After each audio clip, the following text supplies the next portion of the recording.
आता मुख्यमंत्री सहायता निधीमध्ये सुद्धा बदल मोठा करायचा आहे. आपण भविष्यातला या समाजाचं नेतृत्व करणार आहेत आणि आपल्या अवतीभोवती या सर्व गोष्टी घडत असतात.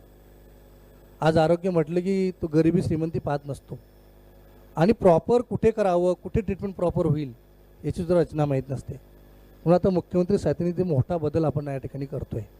एक पेपरलेस करतोय आणि फेसलेस करतोय की तुमच्याकडे असं एक टोल फ्री नंबर देणार आहेत की ज्यामध्ये राज्य आणि केंद्राच्या योजना कोणत्या आहेत, त्याला एलिजिबिलिटी ऑफ पेशंट काय आहेत, कोणतं रुग्णालय, कॉन्टॅक्ट काय असतील, तुम्ही त्याच्यावर गेलात, कॉल केला की तुम्हाला पूर्ण त्या ठिकाणी लिंक येणार. तुमचा मोबाईल नंबर आणि नाव टाकलं की तुम्ही आजार टाकला की त्याच्या तुमच्या अवतीभोवती जे आजार हॉस्पिटल असतील त्याची पूर्ण माहिती येईल. आणि ॲप्लिकेशन कसं करावं आणि कुठे करावं, तिथे नाही घेतलं तर जिल्हा स्तरावर आपण ते कक्ष स्थापन करतोय. आणि ह्या मुख्यमंत्री सहायता निधीची व्याप्ती वाढवते महाराष्ट्रात. आपण जे सेंट्रलाइज जिथे होतं फक्त आमदार खासदार यांचे पत्र आले तर प्रायोरिटी द्यायचे, आता तुमच्याच भागामध्ये जिल्हा स्तरावर ते कक्ष स्थापन करणार आणि रुग्णालयात पोर्टल आम्ही वापरायला देणार आहेत की त्या रुग्णालयानेच तो अर्ज करायचा आणि त्याला ते मान्य पेशंटनं अर्ज करू नये. कारण